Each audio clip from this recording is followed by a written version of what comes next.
रामायण की बात हो और हनुमान जी की बात ना हो, ऐसे कैसे हो सकता है। तो मैं आपको एक हनुमान जी की कहानी सुनाता हूँ। एक बार हुआ यूं कि विष्णु जी ने गरुण देव को हनुमान जी के पास भेजा बुलाने।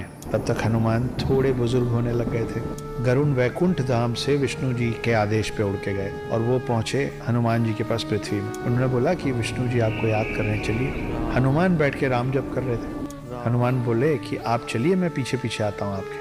गरुड़ को लगा मुझे तो सिर्फ यही कहा गया था कि इनको इन्फॉर्म करना है, इनको सूचित करना है, मैंने अपना काम कर दिया। फिर भी गरुड़ को लगा कि अब ये बूढ़े हो रहे हैं, इनको मैं ले चलूंगा तो इनके लिए रास्ता आसान हो जाएगा। गरुड़ को इस बात का बहुत गुमान हो गया था, बहुत अहंकार हो गया था कि गरुड़ से तेज और कोई नहीं उड़ सकता। तो गरुड़ ने बोला कि आप थोड़े बुजुर्ग हो रहे हैं, आइए आपको मैं अपने साथ ले चलता हूँ, मुझ पे बैठ जाइए। हनुमान जी ने फिर से कहा कि मैं अभी अपना जाप खत्म करूंगा, उसके बाद आऊंगा, आप चलिए मैं आता हूँ।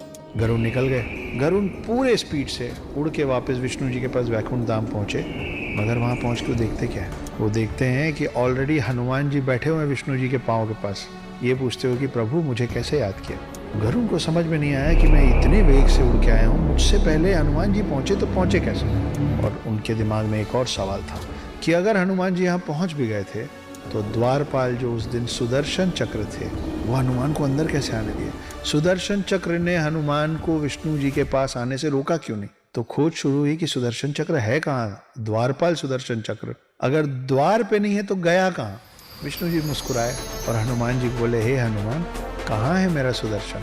हनुमान जी ने मुंह खोला और मुंह के अंदर से सुदर्शन चक्र निकला। सुदर्शन चक्र को इस बात का अभिमान हो गया था कि उससे ताकतवर कोई अस्त्र शस्त्र नहीं है, और गरुड़ देव को इस बात का अभिमान हो गया था कि उनसे तेज कोई उड़ नहीं सकता। हनुमान जी ने एक ही सफ़र में इन दोनों की सारी गलतफहमी दूर कर दी थी।